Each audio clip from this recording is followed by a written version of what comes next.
tous et bienvenue sur ma chaîne. Alors on se retrouve cette semaine pour une nouvelle vidéo sur le thème de DIY Action. Il s'avère que je suis passée en magasin il y a très peu de temps et évidemment quand on passe chez Action à chaque fois on repart avec plein de choses, que ce soit de la déco, de la nourriture, du truc pour le ménage, des trucs pour les loisirs créatifs. Donc j'ai ramené plein de choses et je me suis dit que j'allais vous en faire une vidéo à partir du coup de leurs articles. Donc j'espère que ça va vous plaire et on commence tout de suite avec le DIY. Pour le premier DIY, j'ai décidé de transformer mes bougies chandelles de chez Action en reproduisant le fameux DIY avec les bougies twistées que l'on voit partout en ce moment. Donc pour ça, je les ai fait tremper pendant 30 minutes dans de l'eau chaude du robinet. Donc une fois ramollies, j'ai commencé par les aplatir au centre au niveau de la zone que je comptais twister. Alors j'ai pas de rouleau à pâtisserie, alors j'ai utilisé une gourde, mais on se moque pas, je fais des DIY moi, pas de la pâtisserie. Donc une fois fait, je suis venue tourner la bougie tout doucement, donc n'y allez pas trop fort sinon la bougie peut craquer.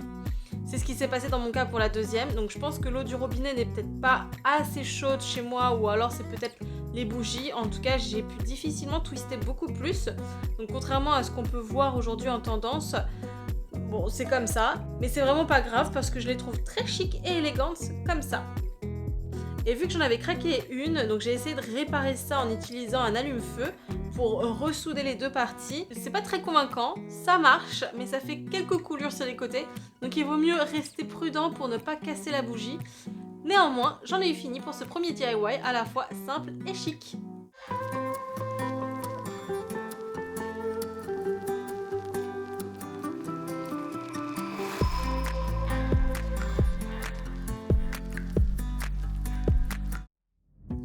Pour ce DIY, je vais utiliser une petite lampe solaire qui coûte 1€ pièce afin d'en faire une lanterne dans un esprit un peu bord de mer.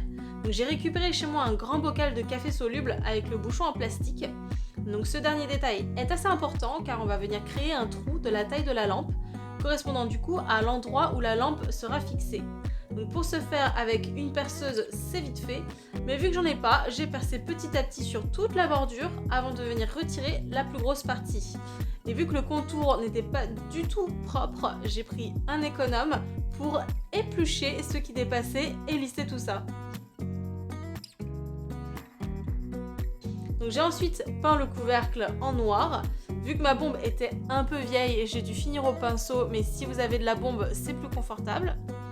J'ai laissé sécher tout ça et en attendant, j'attaque le corps de la lanterne que j'ai eu envie d'habiller avec des rayures. Donc j'avais de la corde qui vient de chez Action notamment. Du coup elle était un peu trop épaisse pour ce que je voulais faire, donc j'ai divisé en 3 et je les ai séparées. Et j'avais aussi de la corde plus fine de jute avec laquelle j'ai fait environ 7 tours pour avoir une largeur un peu sympa.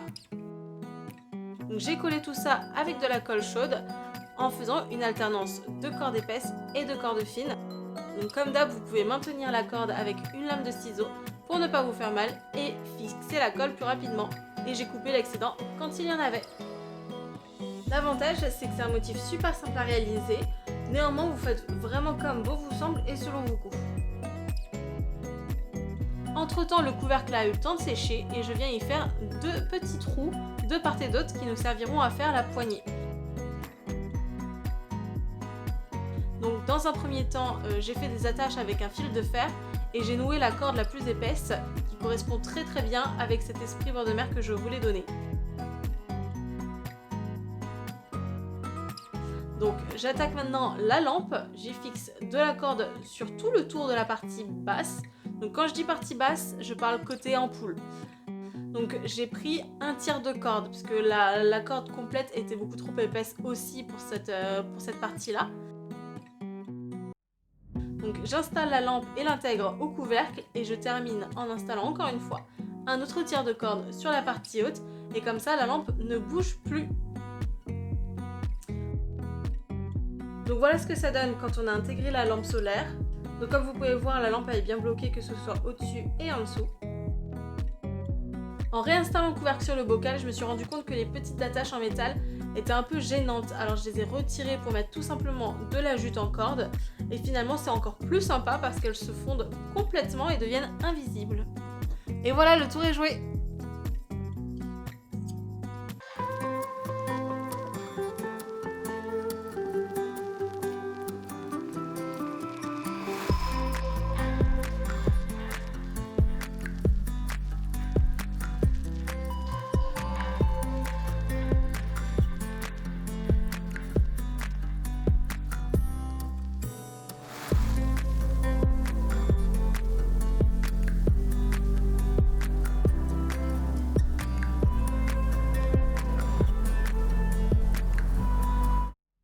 ce dernier DIY, je vais utiliser un paquet d'argile autodurcissante pour réaliser des dessous de verre. Donc je voulais faire une forme un peu originale, alors j'ai découpé dans du papier cartonné un hexagone de 5 cm de côté.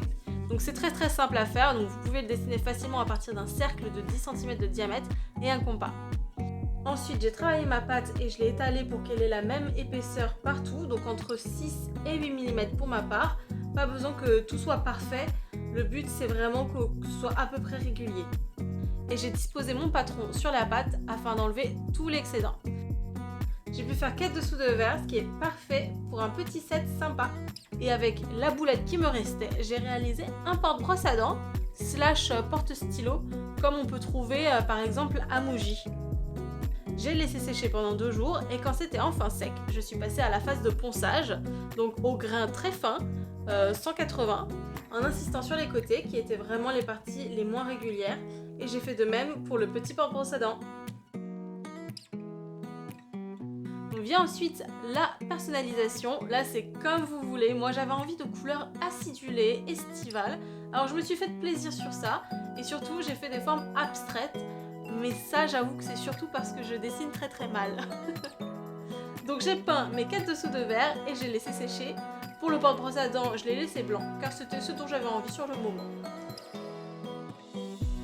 Et pour les protéger de l'humidité, d'autant plus que ce sont des objets en contact régulier avec de l'eau, j'ai passé 2 couches de vernis sur toutes les surfaces, donc recto, verso et arête, et intérieur et extérieur de la boulette.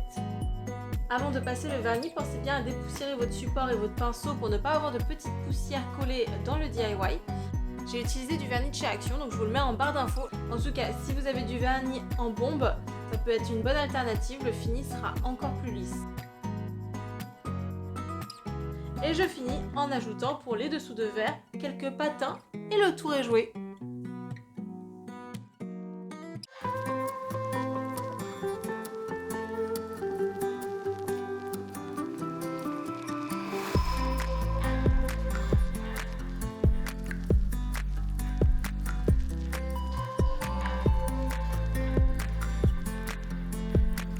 Voilà, la vidéo est terminée, j'espère que ça vous aura plu.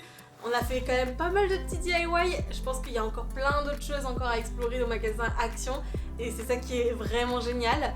Donc en tout cas c'est un bon début, si jamais vous refaites ces DIY et que vous les reproduisez, et bah surtout n'hésitez pas à me le partager sur Instagram, vous pouvez m'y rejoindre sur linda.spaceydup, ça me ferait extrêmement plaisir. Et sinon n'hésitez pas à liker la vidéo si ça vous a plu et à vous abonner à ma chaîne si c'est toujours pas fait. Et on se retrouve la semaine prochaine pour de nouvelles créas. Ciao!